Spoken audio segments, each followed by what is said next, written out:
Ya, ahora sí, en honor al tiempo vamos a partir. Mientras se sigue conectando varias personas, tenemos una alta convocatoria hoy día. Para los que no han asistido a jornadas previas, les voy a explicar un poco de qué se va a tratar esta jornada de hoy y la metodología que hemos utilizado en estas jornadas.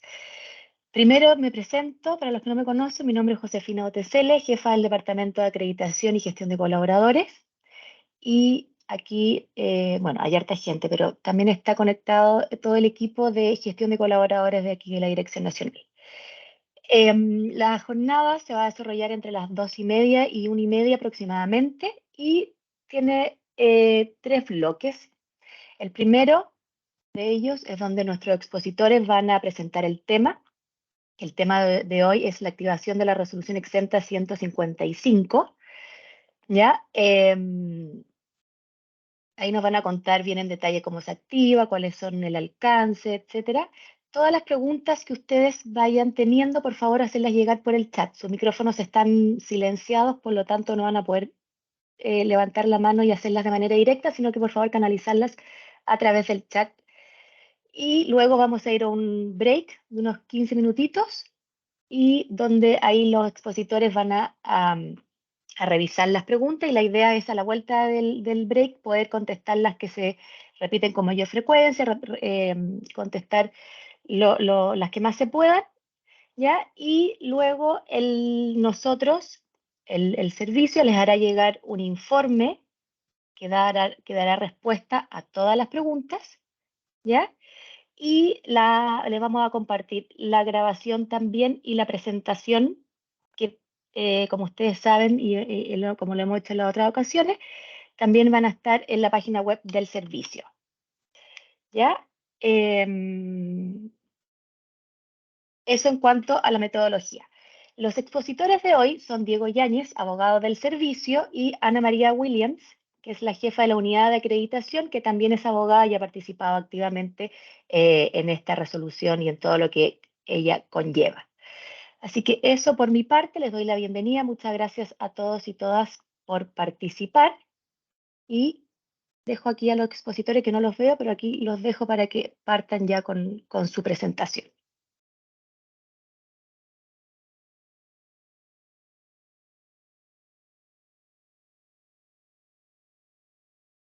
Hola, buenas tardes a todos. Vamos a proyectar una presentación. Estamos en el proceso de proyección y empezamos inmediatamente con la presentación.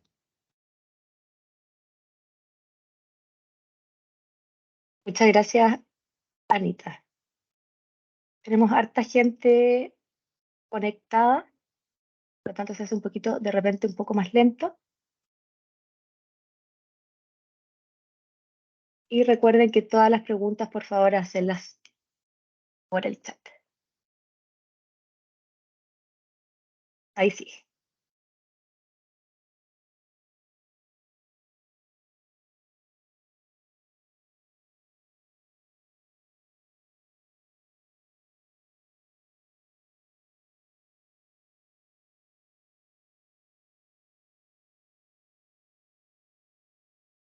Ya.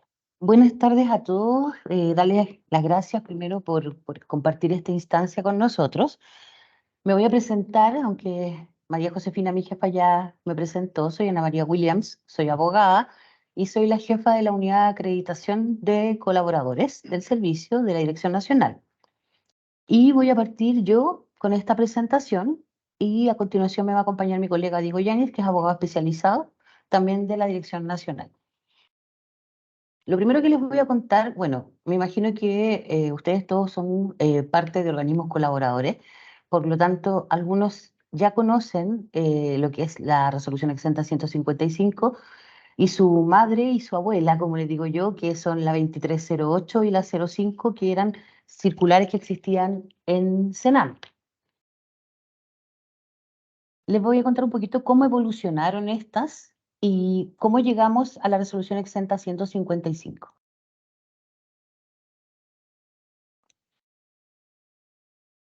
Como les señalaba antes, en el principio de los tiempos, el año 2013, se dictan dos resoluciones o dos circulares en su minuto, que eran la 2308 y la 2309.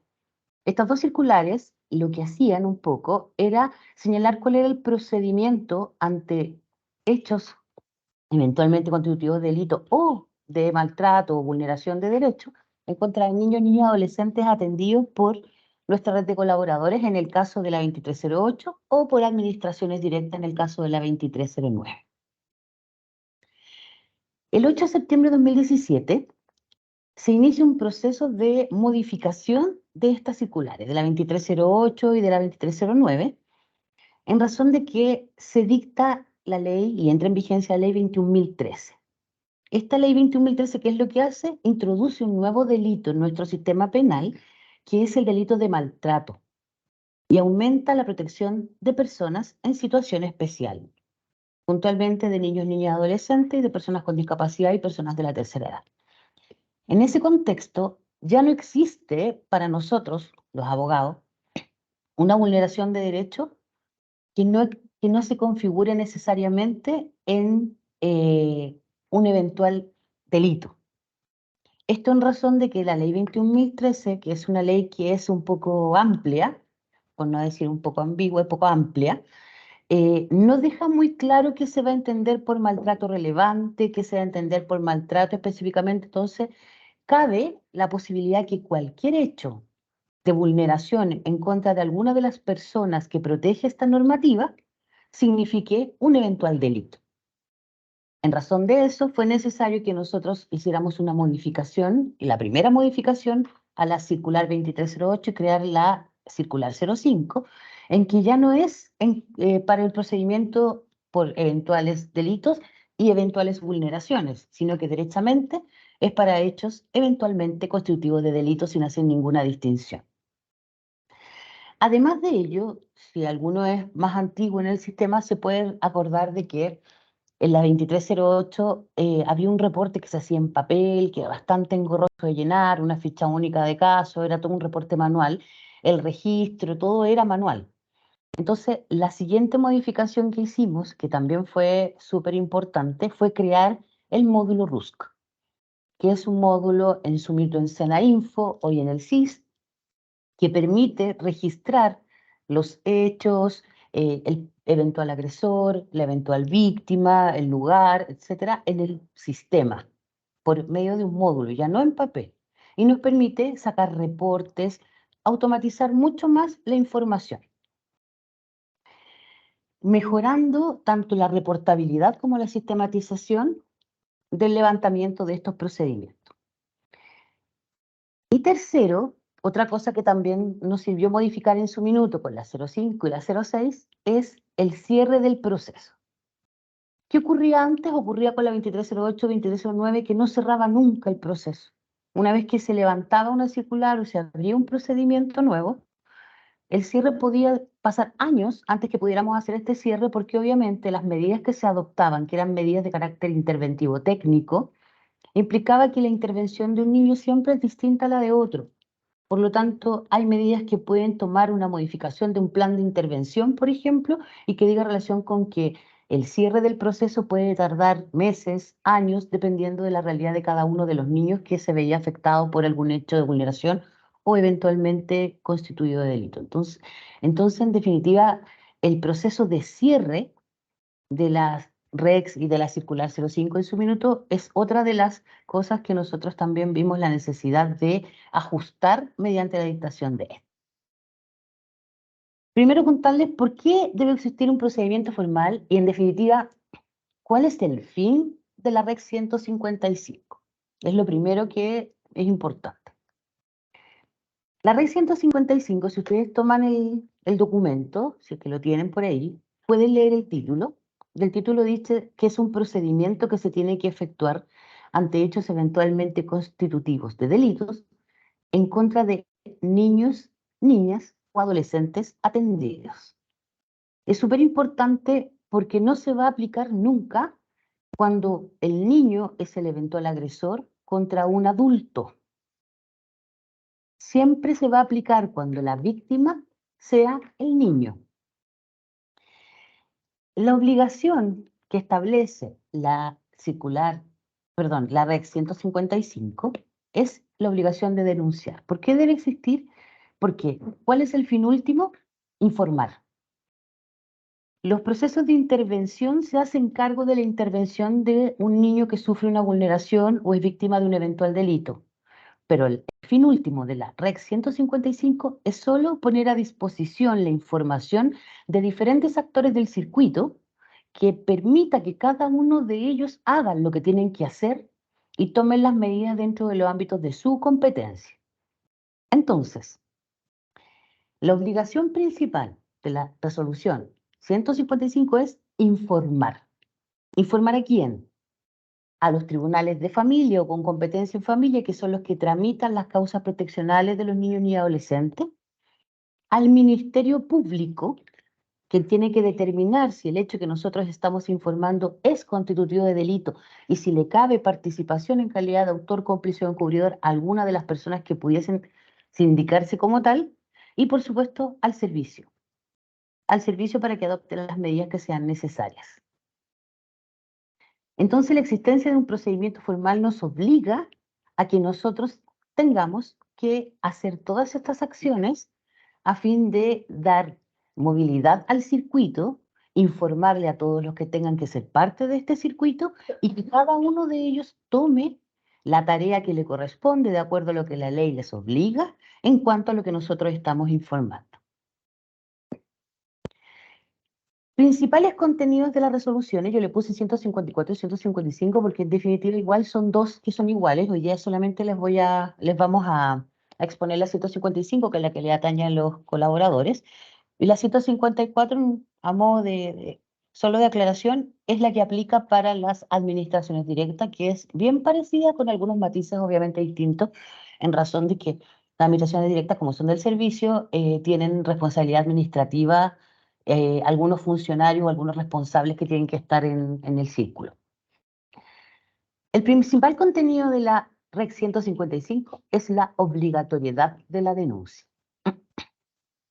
¿Qué se denuncia? Todo, voy a usar las palabras de mi colega que les va a exponer después, todo lo que huele a delito. Si tiene un poquito de olor a delito, se denuncia. Nosotros, ustedes, todos en el mundo no tenemos ninguna facultad, capacidad de distinguir si algo es delito o no es delito. El único ente llamado a determinar si un hecho es o no delito es el Ministerio Público. Por lo tanto, nosotros cuando hacemos esta denuncia, y aquí les voy a dar el primer tips, la idea no es denunciar un delito en específico.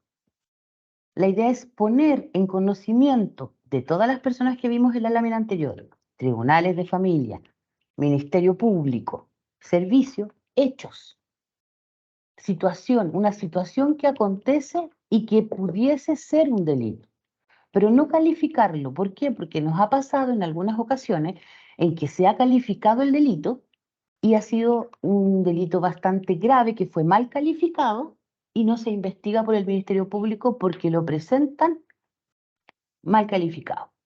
Por ejemplo, en una ocasión, recuerdo haber visto una denuncia por ciberbullying y era pornografía infantil. Entonces, para nosotros es súper difícil, para ustedes también, calificar un delito como tal, quien lo encuadra es el Ministerio Público. Por lo tanto, lo que se pone a disposición es hechos. Uno cuenta qué pasó, cuándo pasó, cómo pasó, a quién le afectó, quién se ve involucrado. Pero uno no dice esto es una violación, es un robo, es un homicidio, un intento de homicidio. Uno no califica el hecho en un delito, que sea el Ministerio Público que lo hace. En segundo lugar, ¿por qué obligatoriedad de la denuncia? Porque la ley 20.032 establece de manera específica que los directores de los proyectos, de quienes ejecuten los programas de las líneas de acción de nuestro servicio, tienen la obligación de denunciar cualquier hecho que revista los caracteres de delito que tomen conocimiento ellos en la atención o en la ejecución del programa contra niños, niñas, adolescentes. Es una obligación que está establecida en la ley. Asimismo, la ley también dice que los colaboradores ejecutan una función pública y en ese contexto también les asiste la obligación de denunciar cuando toman conocimiento de un hecho que revista carácter de delito. Además, con esta denuncia también se reafirma el rol que tienen tanto ustedes como organismos colaboradores como nosotros frente a la población que nosotros hoy día atendemos. La Reg 155 además lo que hace es reforzar la formalización del deber de denuncia. Dice que es obligación denunciar y da además como datitos pequeños, un pequeño listado de lo que debe contener la denuncia.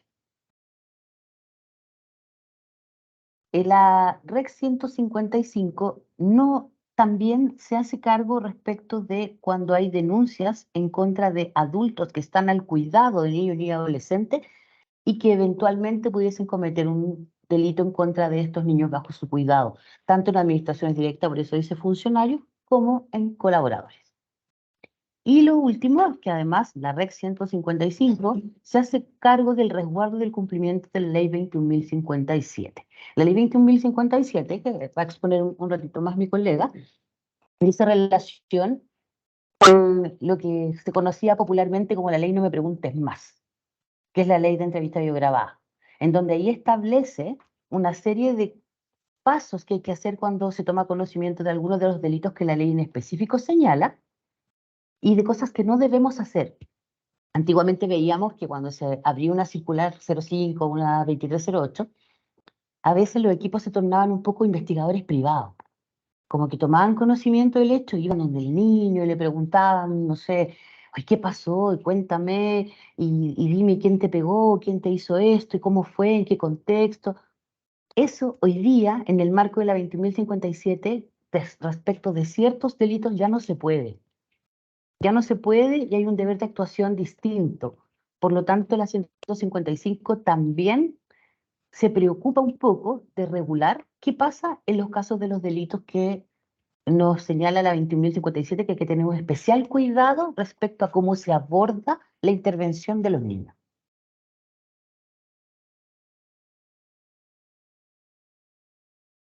Ya, ahora los voy a dejar con mi colega, con Diego Yáñez. Él se va a presentar y les va a hacer una pequeña comparación entre la circular 2308, que es la abuela, como digo yo, la 05, y la 155, que es la que a nosotros hoy día nos rige. Muchas gracias, Anita. Buenos días, no sé qué hora es, son... Sí, buenos días, buenas tardes ya. Buenas tardes a todos. Yo soy Diego Yáñez, soy abogado y soy abogado de la Fiscalía acá de la Dirección Nacional y estoy en este minuto también colaborando con este trabajo que están haciendo desde esta división. Y la idea es que lo que me compete a mí en esta oportunidad vamos a ver un comparativo.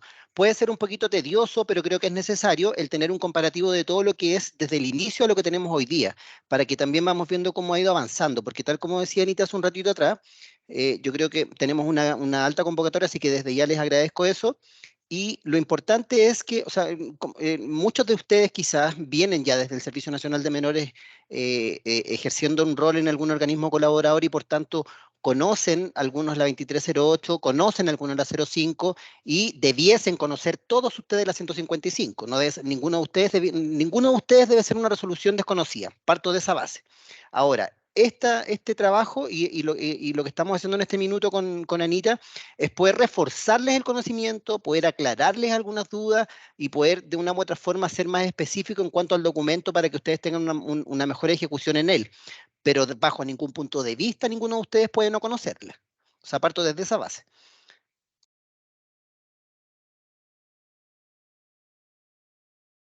El primer punto que vamos a revisar dice relación con la causal de ingreso, con el motivo del ingreso, en el fondo con la apertura o no de este procedimiento. Este procedimiento, como bien les dijo Anita, en su minuto, cuando estábamos hablando de la 2308, con posterioridad a la 05, en un inicio, la 2308 tenía dos posibilidades de apertura. La primera era por un hecho que en el fondo fuera eventualmente constitutivo de delito o también por un hecho que fuese de una u otra forma que fuese como una vulneración de derechos a los niños y adolescentes.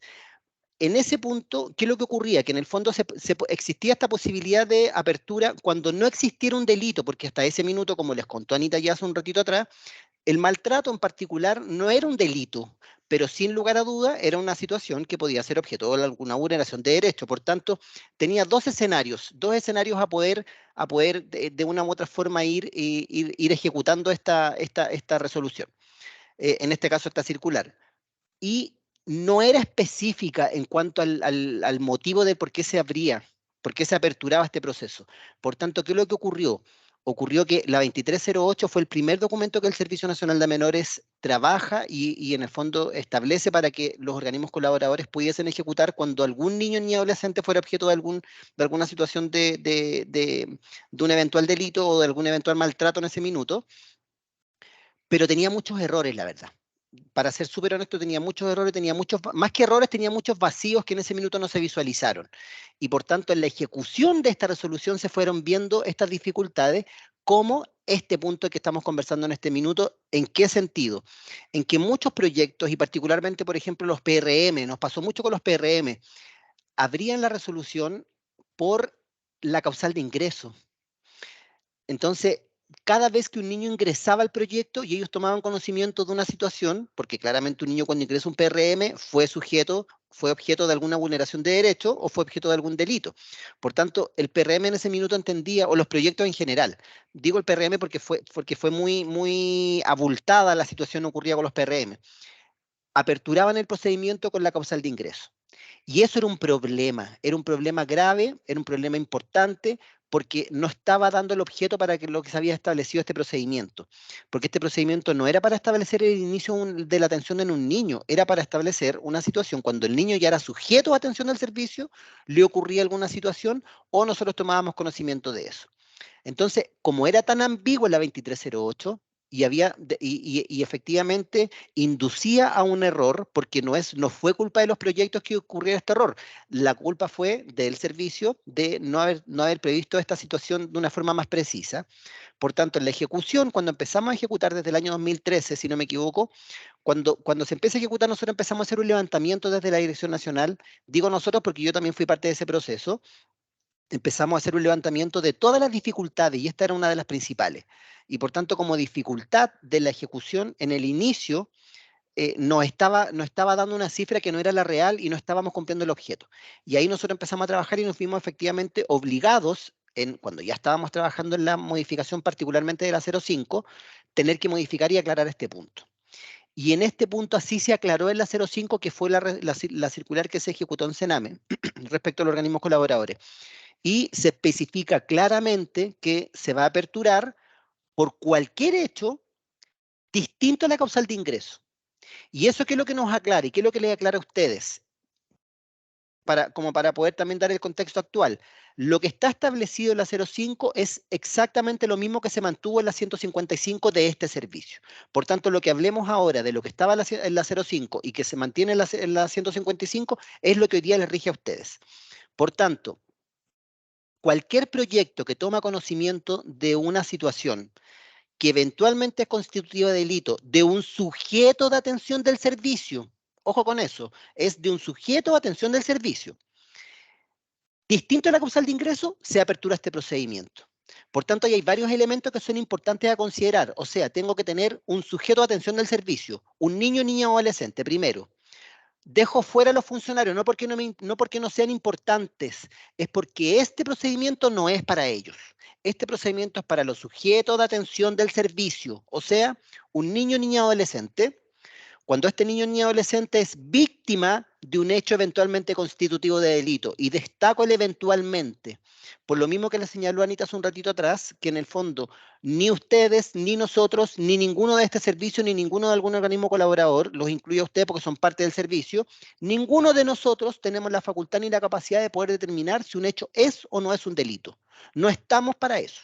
Nosotros, la institución que está llamada a hacer ese tipo de afirmación es el Ministerio Público. Nosotros lo que estamos obligados a hacer es levantar una información, denunciar una situación cuando exista, tal como les dijo Anita, cuando se huele a un delito. Entonces, si dentro de, de la ejecución de un niño ni adolescente, que en el fondo es sujeto de atención, toman conocimiento de un hecho que eventualmente es constitutivo de delito, y el tiempo del hecho que eventualmente hubiese ocurrido da lo mismo. Lo que importa es que sea una causal distinta al ingreso.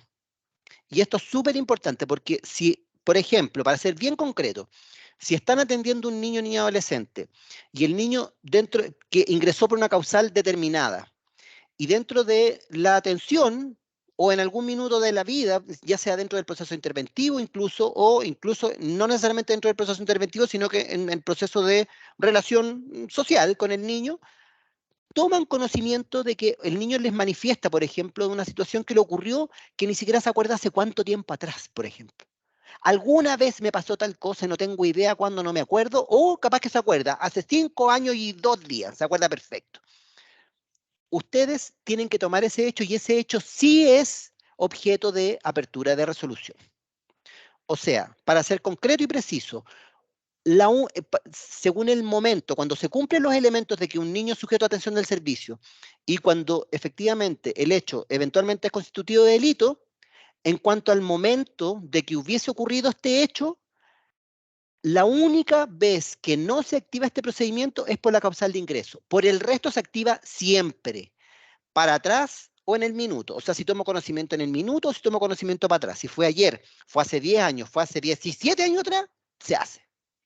¿Por qué? Porque en el fondo es una situación que hoy día ustedes están tomando conocimiento. Y ahí voy a entrar después en el segundo punto, no me quiero adelantar, pero en este minuto ustedes tienen que, de una u otra forma, solo pueden no aperturar la resolución o solo no deben aperturar la resolución cuando toman conocimiento de un hecho eventualmente constitutivo de delito de un sujeto de atención del servicio por un hecho distinto a la causal de ingreso. En el resto siempre, ¿ya? Vamos al segundo punto. El segundo punto habla relación con la denuncia. Por eso les decía en el punto anterior que vamos a abordarlo en este punto ya más en profundidad. ¿En qué sentido? La circular 2308 establecía una facultad que era el no denunciar. La 08 se hacía en papel, era bien arcaica. Si alguno de ustedes trabajó hace bastante años atrás en algún organismo colaborador se va a acordar que era un proceso en papel, era súper engorroso, era todo en papel, había que escribir a mano, incluso era un formulario, era bien a la época de un par de años atrás. Y como existía de una u otra forma la posibilidad de que un niño o niña adolescente fuera víctima de un hecho eventualmente constitutivo de delito o fuera víctima de una situación de maltrato, hacía la diferencia de ambas, se permitía no denunciar, porque ahí era legal. Efectivamente, el niño podía ser objeto de una situación de maltrato que no era delito. Y por tanto tenía que tener la posibilidad ese director de no tener que denunciar porque claramente no era un delito. Podemos estar de acuerdo o no, pero eso es otra cosa. Pero legalmente había una posibilidad que no existiera un delito y que solo existiera hoy día una situación que fuera un hecho de maltrato, ya sea físico o verbal. ¿Qué es lo que ocurrió? Que tal como le señaló Anita, voy a ir retomando lo que Anita ya les fue anticipando. Cuando Anita les contó, les dijo que hubo una modificación legal en el año 2017 y se tipifica un nuevo delito. El delito es el maltrato relevante y trato degradante. Son dos delitos. El maltrato relevante y el trato degradante se incorporan en el Código Penal y por tanto empiezan a ser delitos para nosotros, o sea, en el fondo en nuestro país. ¿Y qué es lo que ocurre con esa situación? Que lo que ocurría en la 2308 ya no nos podía, ya quedamos fuera, porque ya no podíamos hacer la diferencia. ¿Por qué? Porque la ley que establece el delito de maltrato relevante o trato degradante es bastante pobre, por decirlo bien generosamente. Porque no dice qué es el maltrato relevante, no dice qué es lo relevante y no dice qué es lo degradante y queda a criterio de un tribunal, a criterio del fiscal, a criterio de todas las personas del sistema procesal penal. Entonces, ¿qué es lo que ocurre? Que nosotros como servicio no tenemos ni una posibilidad de decir es o no es. Y como no tenemos esa posibilidad, porque la ley no es tan precisa, pero sin embargo crea un nuevo delito que es el trato degradante y el maltrato relevante, estamos obligados a denunciar. no hay ni una posibilidad que en el fondo no podamos denunciar. ¿Por qué? Porque todos los funcionarios públicos tenemos la obligación de denunciar un hecho, que tomamos conocimiento de un delito, porque así nos establece el 175 del Código Procesal Penal. Y ustedes me van a decir, chuta, pero nosotros a lo mejor como organismo colaborador tenemos la calidad de funcionario público. No, no tienen la calidad de funcionario público propiamente tal, pero esta obligación sí la tienen ustedes igual incorporada en la ley 20.032. El artículo 14 de la ley 20.032 señala que todos los funcionarios de los organismos colaboradores que toman conocimiento de un hecho eventualmente constitutivo de delito deben denunciarlo, y por lo demás les dice inmediatamente. Les pone más encima una presión mayor a ustedes. Entonces, ¿qué es lo que hicimos nosotros? Dentro de esta resolución establecimos un plazo. Dijimos, ok, como ya no existe la posibilidad discrecional de decir hago o no hago denuncia, porque la única posibilidad que me permitía la discrecionalidad, la única posibilidad que me permitía la discrecionalidad era la, perdón, que me estaban hablando, era la situación que no fuera que fuera un maltrato. Era la única posibilidad. Como hoy día no existe esa posibilidad, hoy día hay una obligatoriedad de hacer la denuncia siempre cuando tomemos conocimiento de un hecho que eventualmente constitutivo de delito. Siempre. ¿Y cuál es el plazo? Y ahí también es importante, la resolución lo regula, la resolución 155 regula el plazo, se reguló en la circular 05 y se mantuvo en la 155. Y el plazo para denunciar es 24 horas desde que se toma conocimiento del hecho. ¿Cuál es la única diferencia? En la circular 105, perdón, en la circular 05 le establecíamos la obligatoriedad de la denuncia al director del proyecto. Estaba escrito específicamente, será el director del proyecto quien haga las veces de tal, el que tendrá que hacer la denuncia dentro del plazo de 24 horas. La resolución 155 hace una modificación a este punto, porque la obligación de denunciar no es delegable. Entonces, ¿qué es lo que ocurre? Que se estableció que es quien toma conocimiento del hecho, y el director del proyecto es quien hará toda la gestión de la incorporación del documento, de la denuncia, etcétera. Y podrán hacerlo en conjunto también. Pero ¿qué es lo que quiero que tengan claro y presente? Que si ustedes son funcionarios de un organismo colaborador y no solo directores del proyecto, no están eludidos de la obligación. Tienen la obligación cuando toman conocimiento del hecho. Ahora, ¿cómo se materializa eso? A través de la ejecución en el fondo, de una u otra forma, empezar a llenar en la plataforma la activación de la resolución, hacer la denuncia como corresponde, como lo establece, lo vamos a ver ahora en un segundo, en la próxima punto, pero en el fondo tienen la obligación de hacerlo dentro de 24 horas. Y no es discutible, aquí no hay ni una discusión de por medio, no hay ni una posibilidad de discusión de por medio, y por lo demás, el no hacer una denuncia en tiempo establecido por la ley, eso puede conllevar claramente a la comisión de un delito, así que hay que tener mucho cuidado con esto. Ahora, en cuanto a la misma denuncia, vamos a seguir con el mismo punto de la denuncia, pero ya especificando algo más concreto. ¿De qué forma se tiene que denunciar o cómo se tiene que hacer esta denuncia? Para que también sea operativo para ustedes. La denuncia antes, en la 2308 y 2309, la permitía hacer por cualquier medio. O sea, pesque el teléfono, llame por teléfono y ya cumplió, por ejemplo. Vaya a la comisaría, haga la denuncia y le entreguen un papelito que era de 2x2, que era el número de parte, y siga para la casa y ya cumplió con el objetivo. Y eso efectivamente es real, se cumple. Pero hay un problema para el servicio porque no tenemos idea qué es lo que se dijo, cuándo se dijo, de qué forma se dijo, cuál fue la información que se entregó. Nos generó una dificultad importante respecto de una información que es absolutamente relevante para el servicio tenerla. Entonces, ¿qué es lo que se estableció? En la circular 05, una obligación de cómo se hace la denuncia. Existe una regla general. La regla general es que usted, cualquier proyecto que va a hacer la ejecución de una resolución 155, tiene que necesariamente hacer un oficio al Ministerio Público, en la 05 lo decía así, hace un oficio al Ministerio Público y lo remite al Ministerio Público, dando cuenta de lo que efectivamente ocurrió, lo que usted está denunciando. De esa forma era lo que estaba establecido, y por excepcionalidad le permite que usted no haga este documento de manera inmediata, pero que haga, por ejemplo, el llamado por teléfono o que vaya a la comisaría, etcétera, que lo haga de alguna forma más diligente de acuerdo a la situación que esté ocurriendo. Pero obligatoriamente tiene después, dentro de los 5 días, que hacer igual un documento y remitir a la fiscalía. ¿A qué voy? que la regla general, o sea, si partimos de la regla general es ¿en qué plazo se hace la denuncia? Dentro de 24 horas de que toma conocimiento del hecho. ¿De qué forma se hace la denuncia? A través de un oficio remitido desde el proyecto al Ministerio Público. Excepcionalmente se podrá hacer de otra forma. Cuando, por ejemplo, estamos en una residencia, está quedando la tole-tole, hubo una situación caótica, existen, por ejemplo, no sé, pues 2 niños que se están agarrando, o más niños que tuvieron una descompensación, hay una situación caótica que efectivamente hay más de un niño que está siendo víctima de un delito. No se van a el director o el profesor no se va a poner a escribir un oficio, pues sí, para que seamos realistas. En ese minuto no es la forma, no es lo necesario. Entonces, por eso excepcionalmente se puede hacer, por ejemplo, llamando a Carabineros inmediatamente, Carabineros va a concurrir al lugar, va a hacer su procedimiento como corresponde, y ese acto se entiende como la denuncia, porque Carabineros va a abrir un número de parte, se lo va a entregar, etc.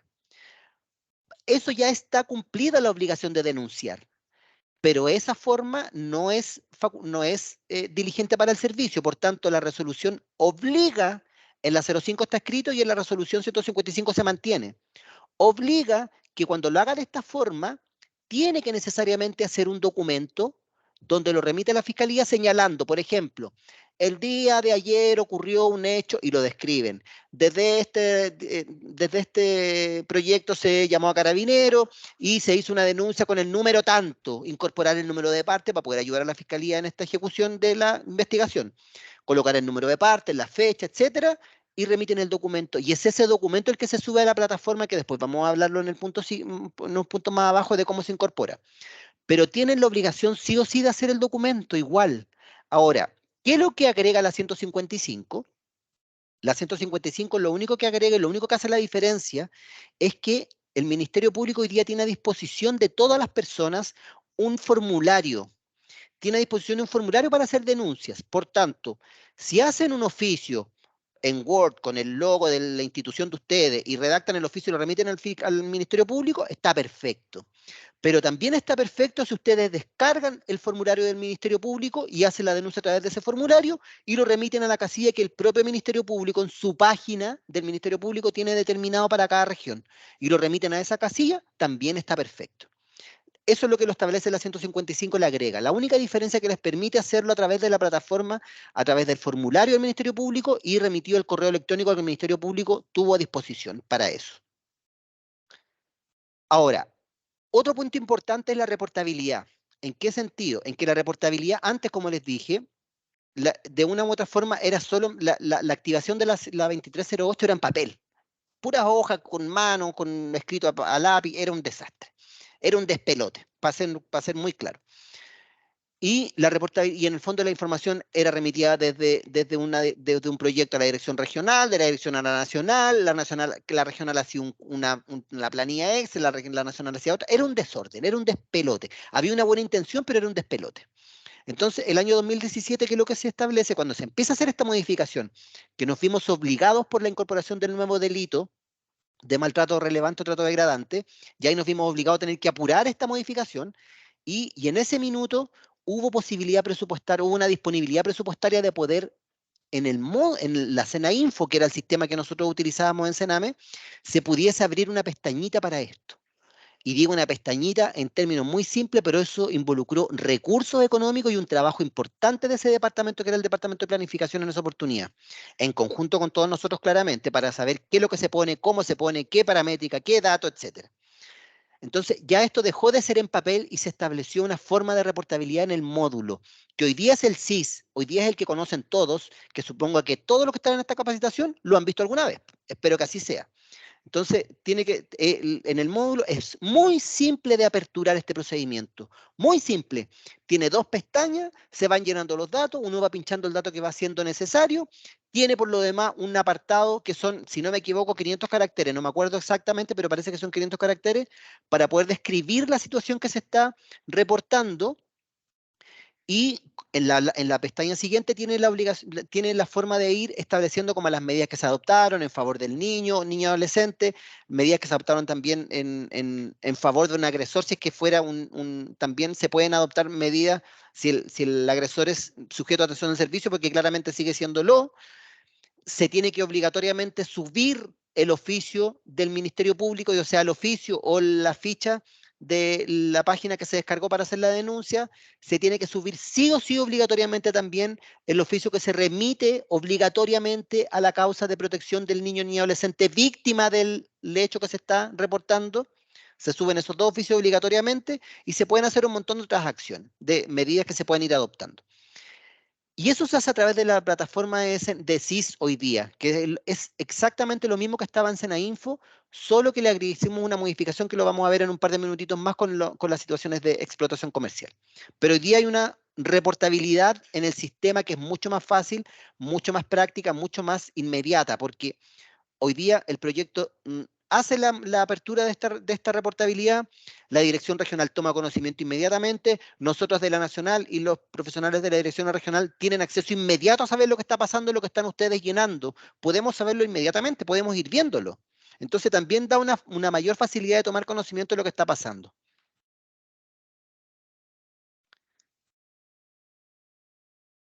La situación de los coadyuvantes voy a ser muy corto y preciso porque claramente antes existían las instituciones coadyuvantes, existían las instituciones coadyuvantes y los organismos colaboradores. Hoy día, desde el 1 de abril, ya no debiesen existir las instituciones coadyuvantes y por tanto había un procedimiento establecido para ellos porque desde el 1 de octubre del 2021 hasta abril de este año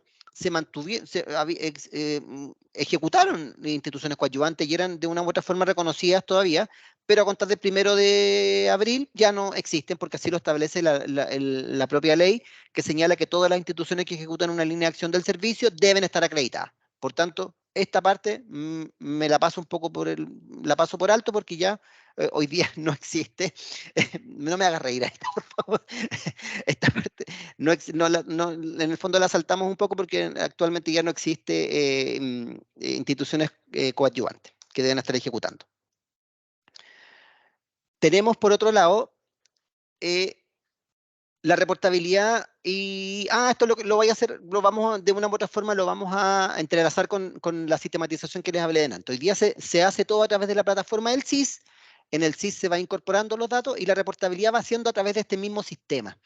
En el fondo vamos llenando a través de la plataforma, que son dos pestañas muy simples. Yo creo que en activar una resolución se demoran, no sé, con suerte 5 minutos. Lo que más se pueden demorar claramente es en redactar el oficio del Ministerio Público y en redactar el oficio del Tribunal de Familia, que ahí tienen que tener sí un especial cuidado en cómo redactar para hacer súper claro lo que van a decir. Pero la reportabilidad de la resolución es muy precisa, no van a ocupar mucho tiempo, es muy fácil. Y quien no lo sepa hacer en su proyecto, que sea director del proyecto, le digo desde ya que está al debe saberlo, y si no lo sabe hacer, inmediatamente que se contacte con su supervisor para que le enseñe o metas a la plataforma y trate de aprender porque es algo muy simple que no pueden no saber. Y ¿qué es lo que ocurre? Que sí, en cuanto a la reportabilidad, voy a reiterar un poquito lo que les dije, lo importante es que hoy día todos podemos tener acceso rápido a esto a través de la plataforma, a través del computador. Ya no es necesario tener que correr al proyecto quizá, ya no es necesario tener que estar preguntando porque yo puedo ver puedo ver a través del computador lo que van rellenando, lo que van completando, lo que van determinando en el proyecto y lo que el supervisor también de una u otra forma les puede ir reportando, ¿ya?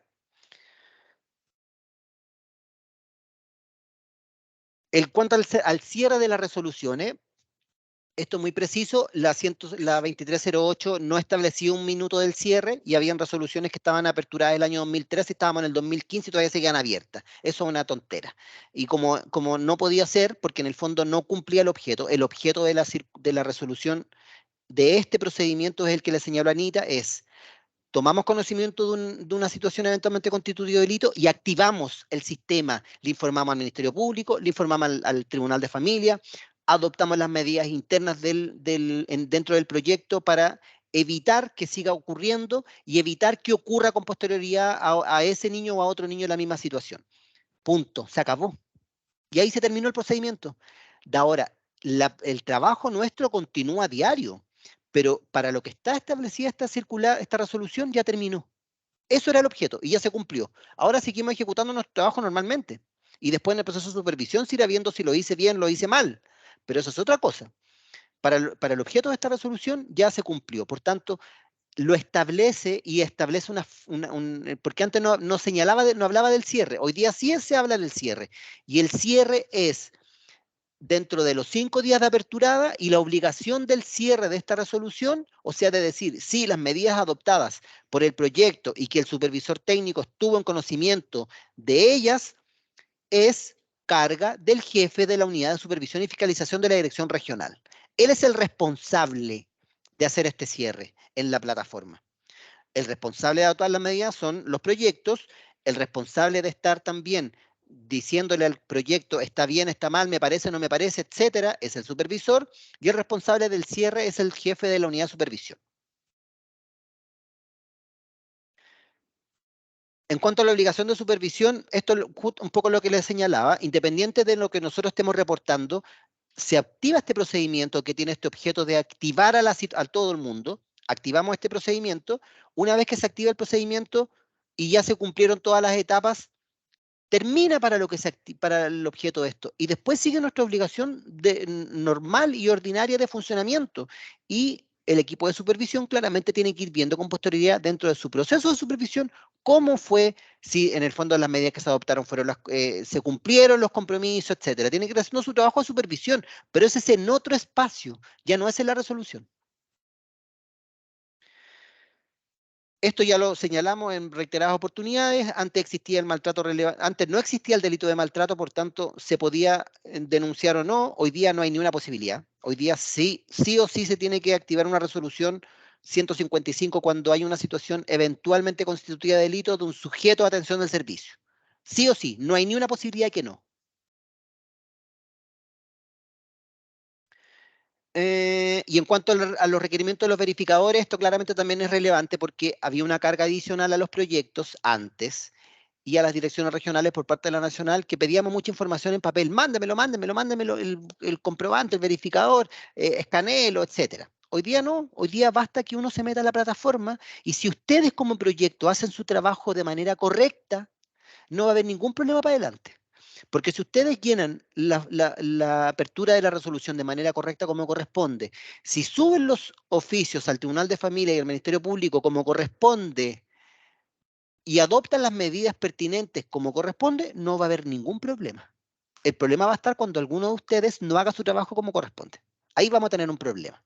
Y ese problema va a ser claramente el no cumplimiento de una orden de la resolución. Pueden ser, ya les dije que el no denunciar puede acarrear incluso el hecho que sea en el fondo la comisión de un delito. Pueden haber sanciones hoy día a los organismos colaboradores que ustedes ejecutan proceso sancionatorio, o sea, puede tener múltiples consecuencias, porque no se trata de perseguir a nadie, se trata de cumplir un objeto que nosotros tenemos como servicio. Nosotros tenemos que resguardar el bienestar de los niños, niñas y adolescentes que son sujetos a atención nuestro. Y si alguno de ellos tiene alguna situación que amerite que se active el circuito en general, más allá de lo que estamos nosotros ejecutando en ese minuto en particular, tenemos que hacerlo, porque es parte de nuestro rol.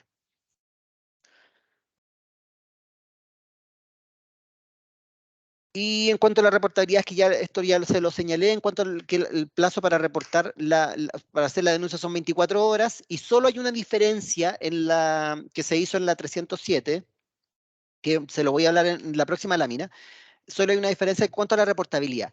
Una cosa es que ustedes tengan la obligación de denunciar dentro de 24 horas y otra cosa distinta es que tengan 72 horas para reportar en la plataforma. Pero la denuncia la hacen dentro de 24 horas, tiene que estar. O sea, el verificador de que ustedes enviaron el oficio o que enviaron la ficha del Ministerio Público o de que el verificador de que llamaron a Carabineros en esa oportunidad y el Carabinero lo entregó el comprobante, etcétera, tiene que estar dentro de las 24 horas. Distinto es lo que yo me demore en subirlo a la plataforma. Se da un plazo de flexibilidad por una situación eventual. Ustedes están claramente ejecutando en en un organismo colaborador que pueden no tener el tiempo inmediato de hacer toda esta gestión administrativa. Por eso es flexible el 72 horas, pero el 24 horas no hay ni una posibilidad, porque es un plazo legal. Muy breve respecto de la ley de entrevista grabada en videos. La lámina que están viendo en este minuto son los delitos, porque la ley de entrevista grabada en video es una ley, esto es como un adicional en verdad a la resolución, ¿ah? No es directamente relacionado, pero tiene un punto importante en lo que le señaló Anita Williams hace un ratito atrás. ¿En qué sentido? La ley de entrevista grabada en videos es la ley que nos establece un catálogo de delitos, que es el que están viendo en la lámina en este minuto. No es para todos los delitos del mundo, sino que son para este catálogo de delitos, que por lo demás coinciden con los delitos que nosotros por lo general activamos en nuestras resoluciones. Por eso es importante.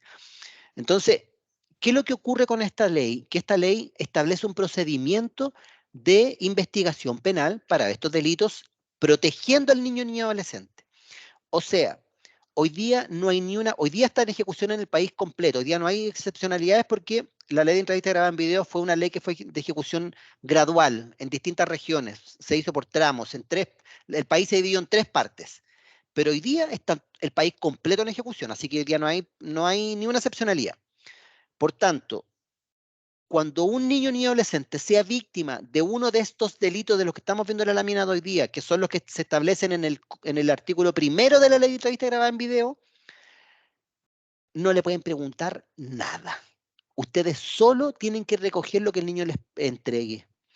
Ustedes me van a decir, chuta, puede ser muy simple, sí, efectivamente, y también puede ser muy complejo, sí, también, pero también tenemos que ceñirnos y respetar esta normativa legal, porque esta normativa legal tiene un objeto que no es menor, que es no revictimizar al niño, porque antes, tal como les dijo Anita hace un ratito atrás, antes existía mucho que de una u otra forma los proyectos o las personas con una muy legítima intención y una muy buena intención preguntaban más de lo necesario.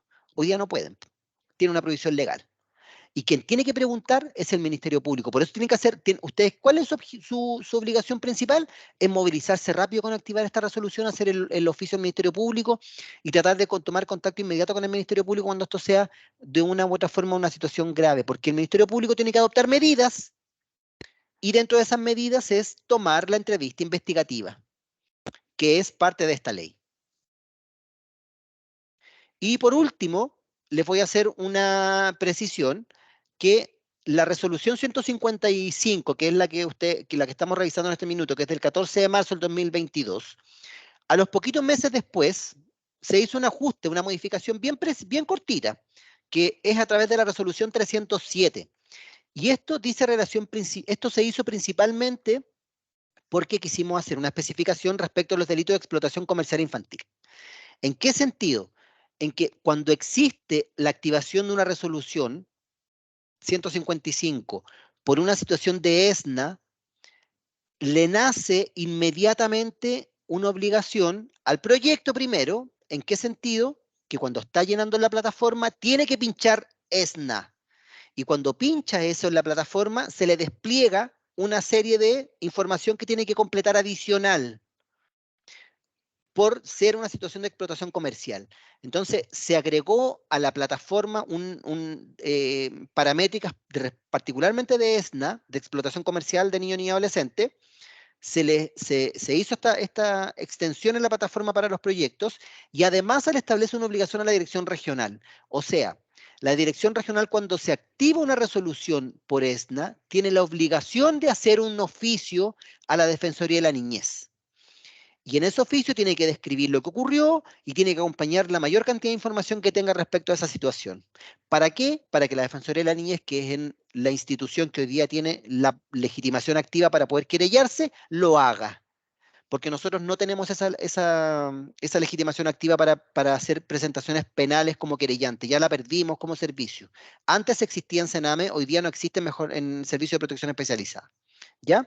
Entonces, eso es una de las principales modificaciones de esta resolución 307 de mayo del 2022, que complementó la 155, particularmente los delitos de ESNA, y estableció una precisión. En el fondo hizo una corrección que tenía en cuanto al cierre. Hoy día queda absolutamente claro que la persona que está llamada a hacer el cierre de la resolución es el jefe de la unidad de supervisión y fiscalización. Él es el llamado. Lo hago el presente porque antes en la 155 había una diferencia entre un párrafo y otro. Esto lo dejo clarito.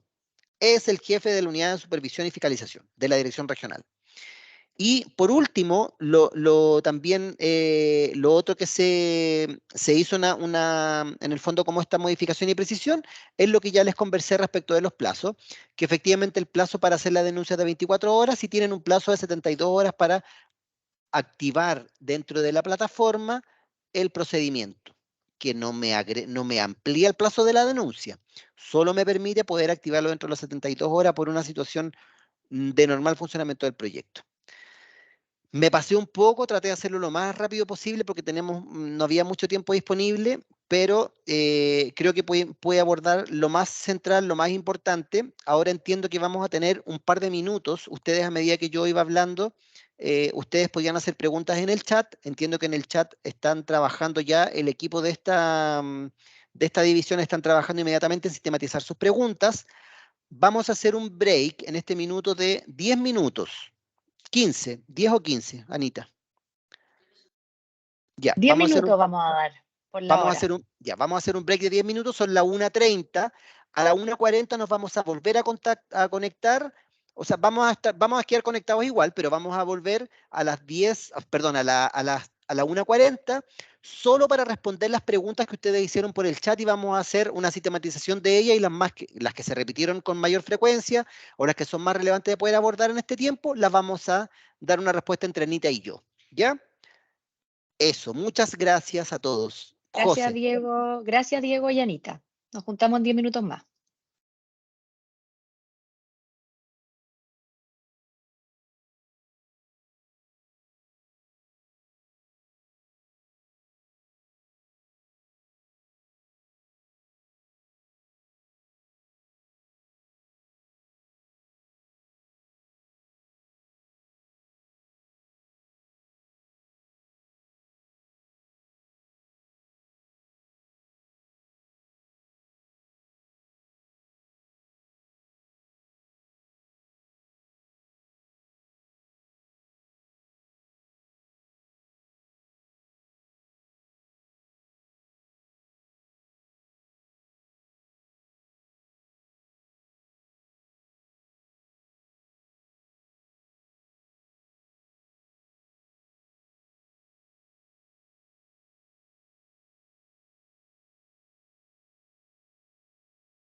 Ya, nos vamos reincorporando para responder a las preguntas que hayan tenido, algunas, las que alcancemos a responder en estos minutos que quedan de reunión. Y luego, para los que han ido preguntando, tanto la grabación como la presentación y un informe detallado dando respuesta a todas sus preguntas se subirá a la página web.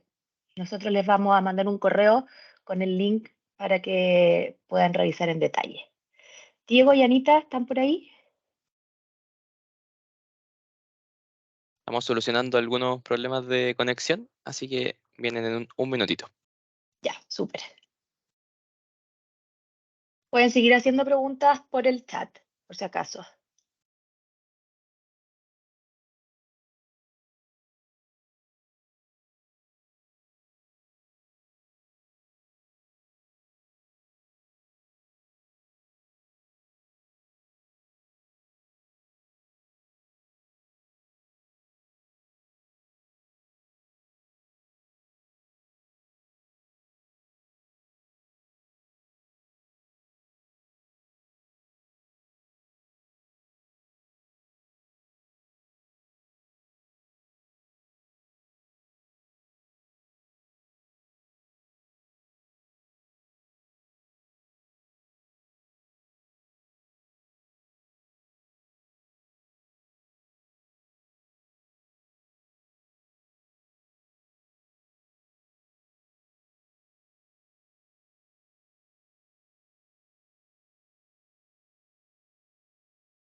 Volvimos.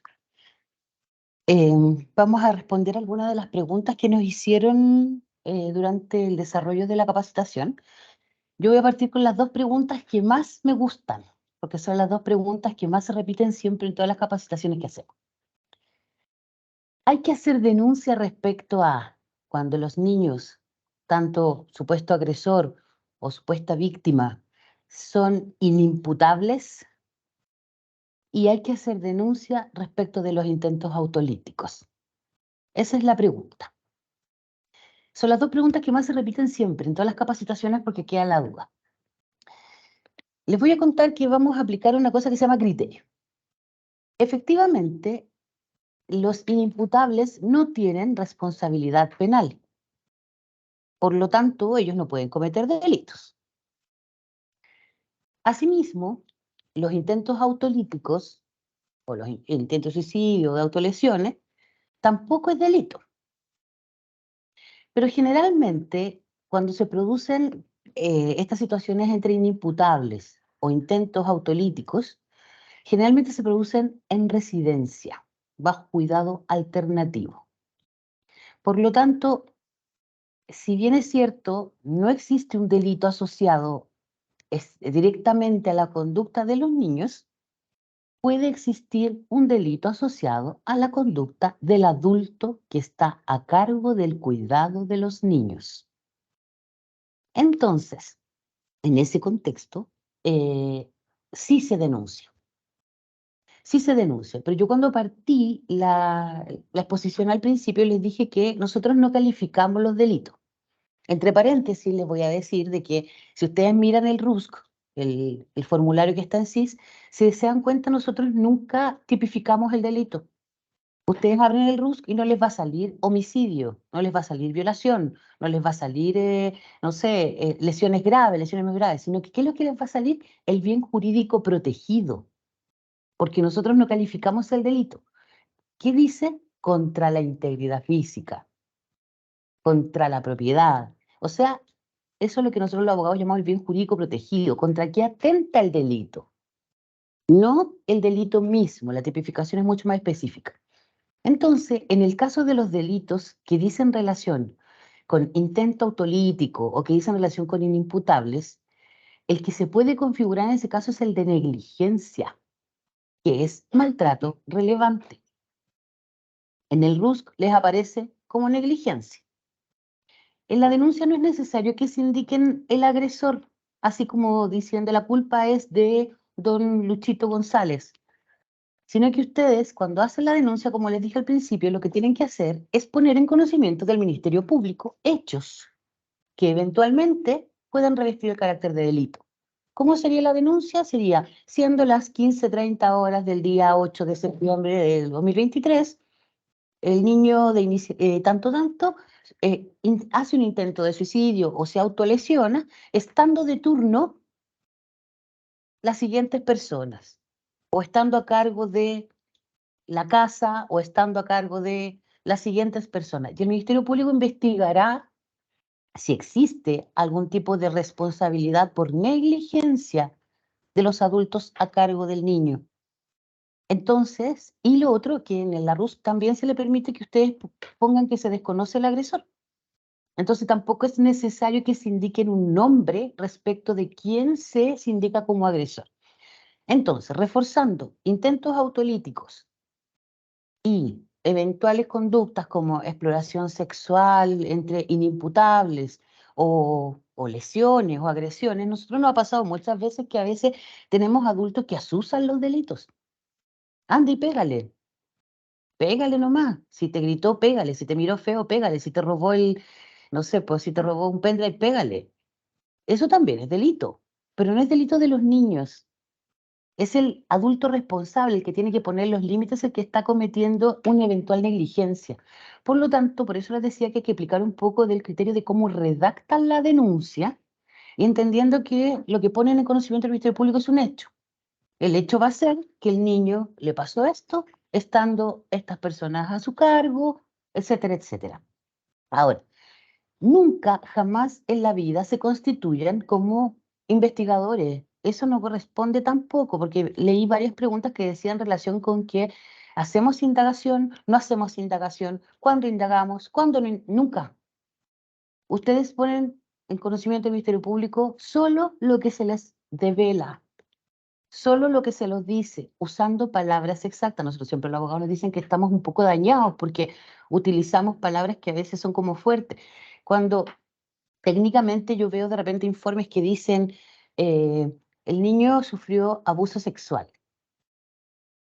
Uno queda como pensando, ¿qué abuso sexual?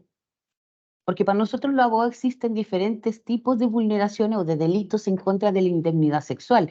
Y no es lo mismo no sé, lo voy a decir en palabras jurídicas, una tocación que una violación. No sé si me explico. Entonces, por eso no hay que calificar tampoco el delito. Nosotros contamos. Si el niño lo dice con disparate, se ponen los disparates en la denuncia. Si el niño hace un gesto porque no sabe hablar y se toca una parte de su cuerpo, se señala, el niño se tocó al momento de la develación tal parte de su cuerpo. O sea, lo que se pone en conocimiento son los hechos. Efectivamente, a la Fiscalía no le gusta que nosotros denunciemos todo, porque obviamente es más trabajo para ellos. Pero es su trabajo y tienen que hacerlo, nos guste o no nos guste. Entonces, en ese contexto, lo que yo les pido es que en las denuncias sean lo más cercanos al relato posible, den cuenta de lo que sucedió. Al no tipificar el delito, ustedes no van a decir, estamos denunciando un suicidio, o estamos denunciando un intento autolítico, o estamos denunciando a dos niños inimputables, sino que vamos a decir, estando en tal día, en tal situación, dos niños, por ejemplo, se golpearon. Y lo último que les quiero aclarar es que también sale siempre una pregunta que dice relación con la constatación de lesiones. La constatación de lesiones es un procedimiento penal instruido por el Ministerio Público en el marco de una denuncia. Por lo tanto, hay que saber distinguir entre lo que es una constatación de lesiones y una constatación de estado de salud de un niño. Si un hijo mío se me cae en la casa, se saca la mugre y se rompe la cabeza, Yo no lo voy a llevar a constatar lesiones. Yo lo voy a llevar a ver si está bien, si está mal, si tiene una herida, si hay que tratarlo, si no hay que tratarlo. Entonces, no hablemos de contratación de lesiones, salvo cuando el Ministerio Público solicite contratación de lesiones, que ahí el procedimiento lo hará Carabineros, como corresponde, pero nosotros no hacemos contratación de lesiones, no llevamos nosotros sin una orden de fiscalía a un niño a contratar lesiones. Sí lo podemos llevar a hacer una contratación de su estado de salud, pero no el concepto de constatación de lesiones. ¿Ya?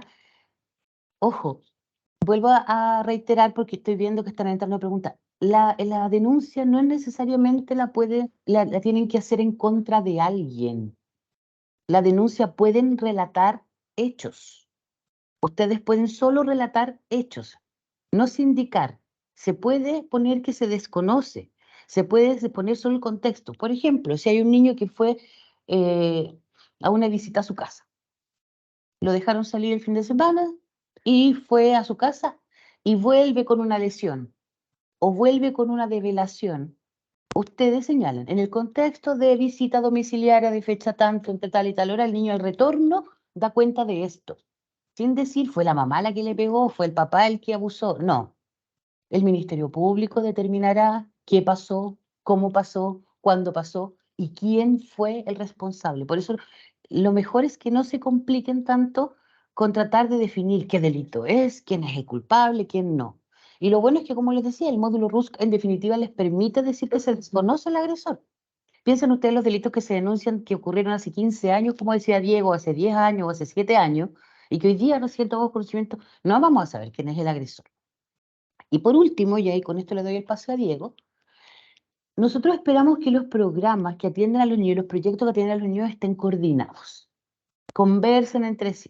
Nos gusta la intervención simultánea y nos gusta que tengan comunicación y que lo que está abordando uno converse con lo que está abordando el otro.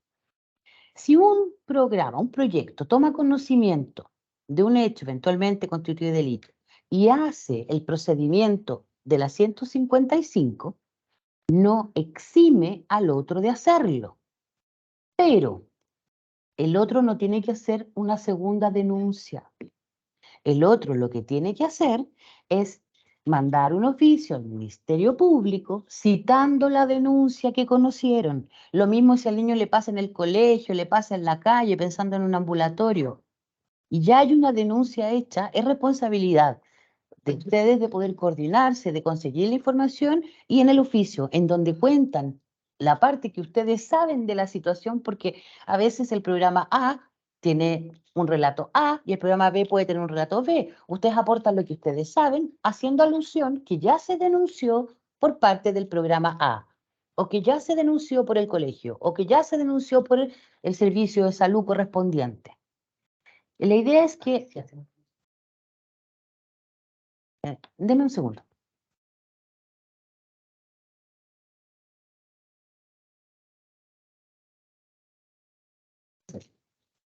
Ahora sí, en el caso de que la denuncia solo la haya hecho o el servicio de salud o el colegio y ningún proyecto de la red la haya hecho, igual tienen que hacerla.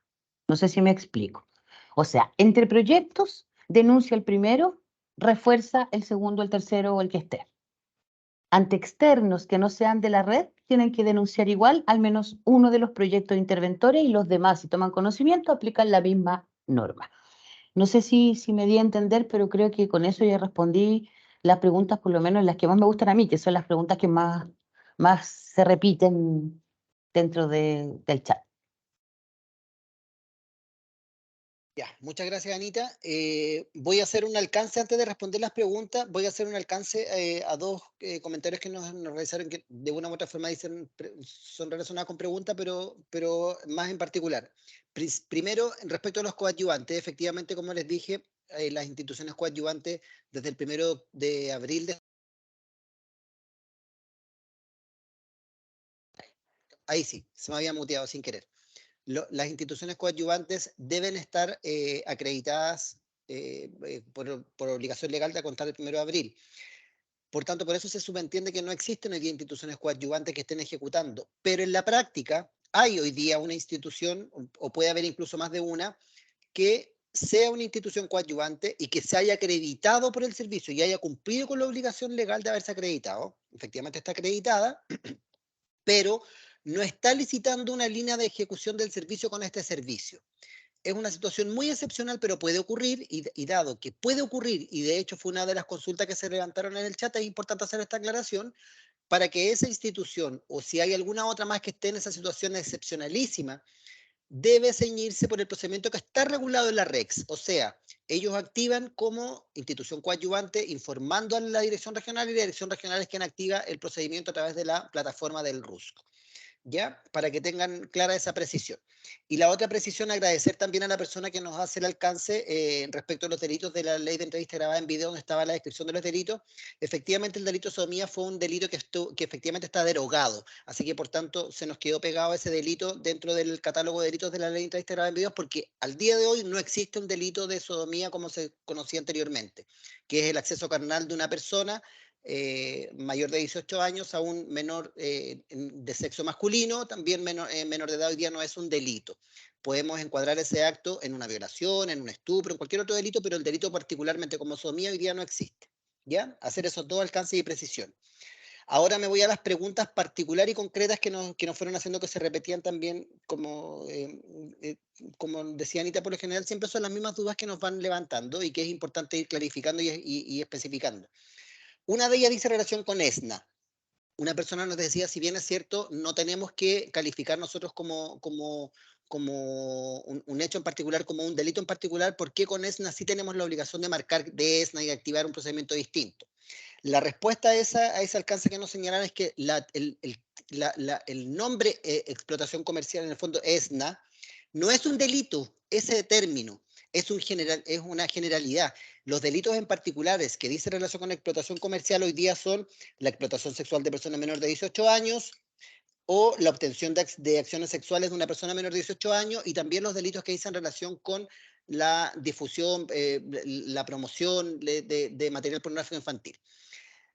Entonces, ¿qué es lo que ocurre? Que esta situación es un genérico también, y todos los proyectos y todos nosotros tenemos elementos que pueden decir relación con una situación que diga relación con explotación. No están calificando un delito, están calificando dentro de una generalidad un hecho que efectivamente puede ser de explotación comercial de un niño, niña o adolescente. ¿Ya? Hacer esa precisión. Respecto del funcionamiento, también se consultó respecto de qué ocurría si un adulto era el maltratado, ya sea por un niño del servicio o ya sea incluso por algún tercero externo. Vuelvo a lo que señalé en un inicio, que este procedimiento y esta resolución es para los sujetos de atención del servicio. Y ahí es importante que lo tengan súper claro. O sea, ¿quién es el sujeto de atención del servicio? El niño, niña o adolescente que está vigente en el proyecto. Ese es el sujeto de atención.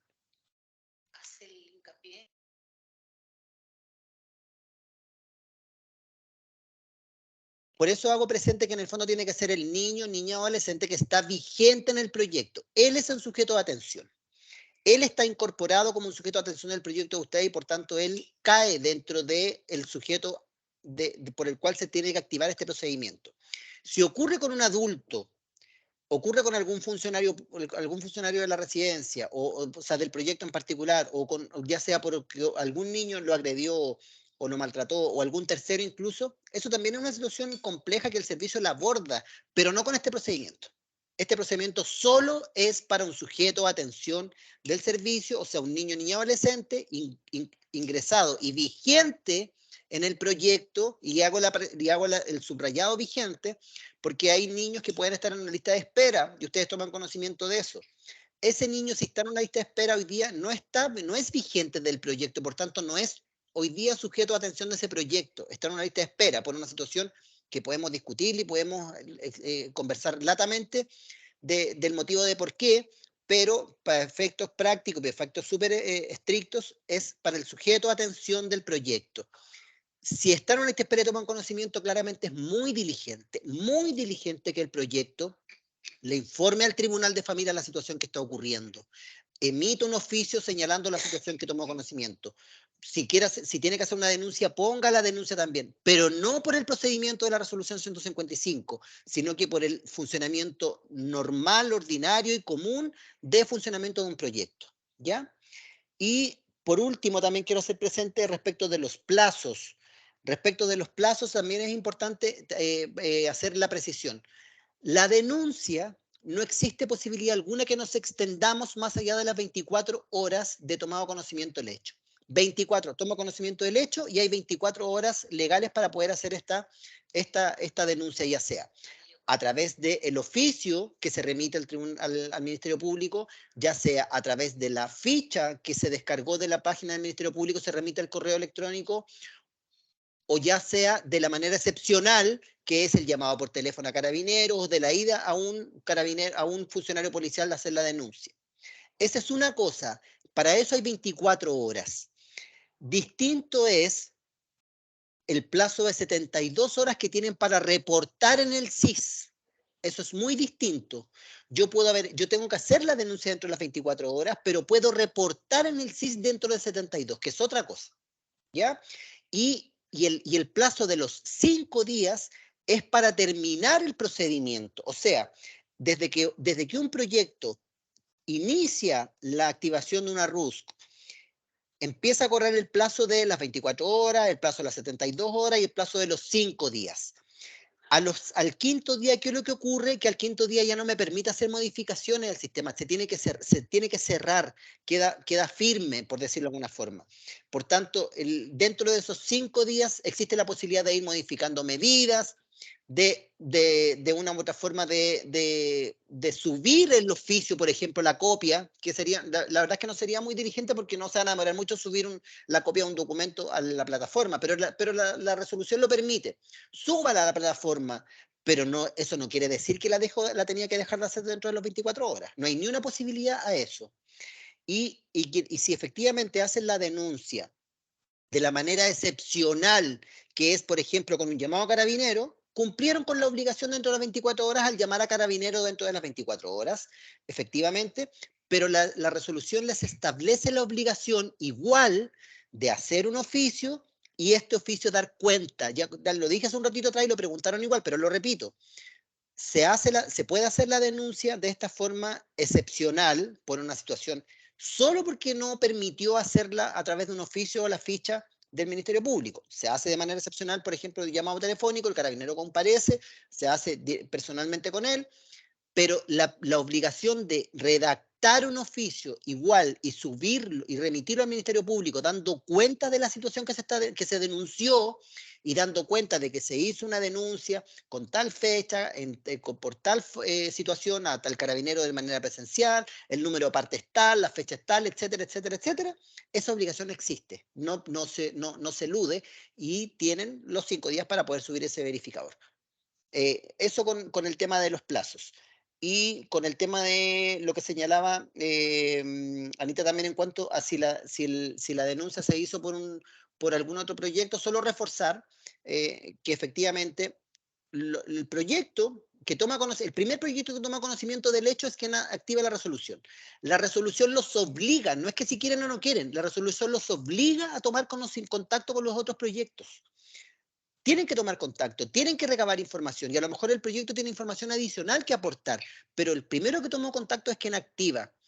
Ahora, si supongamos que un niño está en el colegio y del colegio toman conocimiento la profesora de un hecho que fue eventualmente constituido delito de su alumno, ese niño también es sujeto a atención de nosotros. La profesora dentro de sus protocolos internos del colegio va a hacer una denuncia. Lo van a llevar, por ejemplo, van a llamar a la mamá va a llegar al colegio. La mamá lo va a llevar al doctor, el doctor va a tomar conocimiento en un servicio público, va a hacer otra denuncia. Y la mamá ella misma va a ir caminando y va a hacer otra denuncia. Tenemos 3 denuncias, ¿cierto? Pero en ese circuito que yo les acabo de contar, ningún proyecto de nosotros ha hecho la denuncia. Por tanto, la obligación nuestra no se ha eludido.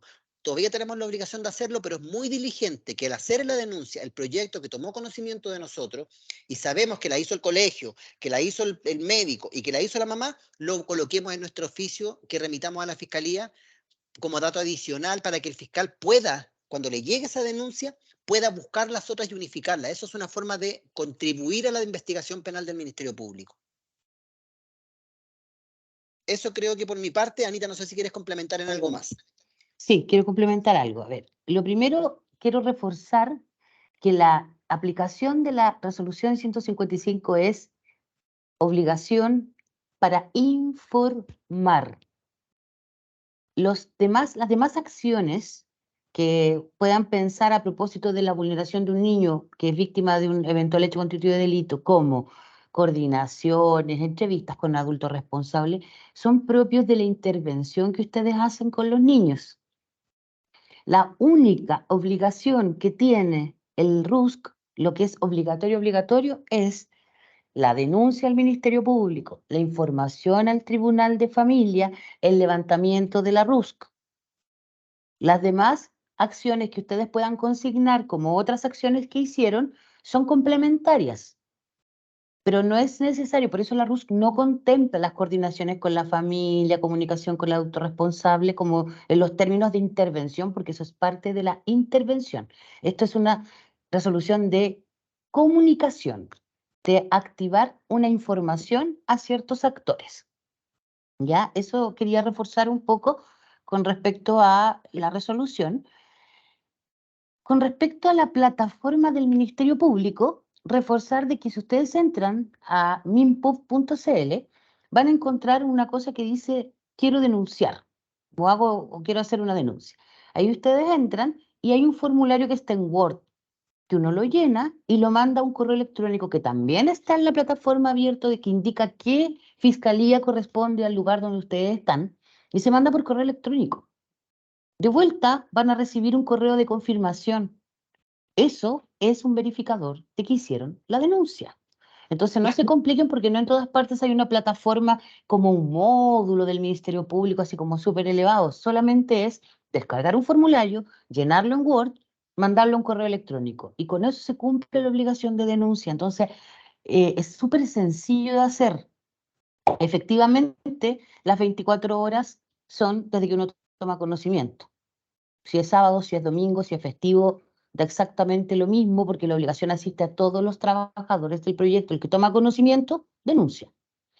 Y finalmente, reforzar que en el caso de intentos autolíticos, en contexto que no sea residencial o de cuidado alternativo, se pone en conocimiento del Ministerio Público como denuncia lo que les señalé. Estando en su casa, el niño en la intervención de vela, el niño viene con lesiones, punto. O sea, ahí el Ministerio Público investigará si fue en el contexto de la casa, si fue en la calle. No sé si les queda un poco más claro con respecto a eso. ¿Ya? Lo importante es que siempre puede haber un adulto que está a cargo de este niño, quien pudiese tener una responsabilidad, o pudiera haber un adulto que es el que lesiona al niño, o lo asusa para que lesione, o que provoca, o que lo auxilia, que puede estar fuera también del proyecto y que efectivamente vale la pena que el Ministerio Público investigue. Si bien el suicidio no es delito, el auxilio, el suicidio sí lo es. Y eso es súper importante. También el abandono, también la omisión de socorro es delito. Entonces hay muchos delitos que pueden rodear una conducta autolítica, que por sí no es delito, y no es delito en definitiva porque una persona que llega a eso, una persona que está sufriendo tanto, que el sistema penal piensa que cómo lo voy a hacer sufrir más aplicándole una pena y juzgándolo por algo. Esa es la razón de por qué no lo es. Pero sí, lo que rodea, las circunstancias que rodean el hecho eventualmente pudiesen ser delito. Y finalmente, reforzar el maltrato relevante, el trato degradante, son delitos. Y como son delitos, se denuncian. Y por eso yo les digo que como la ley no distingue tan claramente qué se va a entender por trato degradante, por maltrato relevante, cualquier cosa que huela a eso se tiene que denunciar. Y se denuncia de la manera que les contamos, narrando hechos, sin definir qué tipo de delito es. Eso básicamente. Diego, ¿quieres agregar algo al final? Sí, solo que hicieron una pregunta recién y creo que es importante poder clarificarla y hacer presente que la pregunta que hacen está en la resolución. Entonces también es importante que si van a hacer preguntas previamente, yo espero que se hayan leído la resolución, porque la pregunta que hicieron está. Entonces, pero la voy a señalar igual la respuesta que corresponde. ¿En qué sentido? Preguntan si hay o no obligación de coordinarse con el curador. La resolución lo regula y señala que cuando hacen el oficio al juzgado de familia, que tiene que hacerse también este oficio dentro de las mismas 24 horas, en ese oficio tienen que señalarle que el tribunal sea quien le comunique esto al curador. Así lo establece la resolución. Así está establecido, escrito e instruido. Ahora, no por eso es muy diligente que ustedes también, además de hacer lo que se establece en la resolución, tomen contacto con el curador. No hay ningún impedimento con eso, absolutamente ninguno. Pero, ¿por qué se establece de esa forma? Porque también uno tiene que tener la situación bastante clara. ¿Y por qué se escribió de esa forma en la resolución? Que se diga al Tribunal de Familia y el Tribunal de Familia sea quien de una u otra forma le comunique al curador. Porque puede ser posible que el proyecto no sepa quién es el curador. No sepa particularmente quién es el curador, porque muchas veces designan curadores a muchas personas de una institución, o por lo general el proyecto puede no saberlo. Entonces es una realidad, y como para poder darle facilidad a ustedes como organismos colaboradores en la ejecución de esto, se les señala en la resolución que en el oficio al juzgado de familia le soliciten expresamente al tribunal que le remitan información al curador designado para ese niño ni adolescente. Y vuelvo a decir lo mismo, no hay ningún impedimento en que ustedes de manera muy diligente se comuniquen con el curador si es que tienen conocimiento de él y le informen de manera inmediata también lo que ocurrió. Solo eso quería hacer esa precisión. Y desde ya darles las gracias a todos. Por mi parte me despido. Les mando un abrazo afectuoso para todos también, y cualquier duda, hay muchas dudas que se van repitiendo y muchas de las preguntas están en la resolución, así que de verdad que por favor los invito a poder revisarla y leerla con detención, porque hay muchas preguntas que se hicieron que están en la resolución. ¿Ya? Gracias, Diego, gracias, Anita, súper claro todo, y muchas gracias a todos y todas por participar, por haberse quedado hasta esta hora. Sabemos que ya es hora de almuerzo, muchos de ustedes pueden tener hambre, así que tengan una buena tarde, y como les comenté, va a quedar todo en la página web del servicio, se los vamos a compartir cuando esté listo. Chao a todos, chao, chao.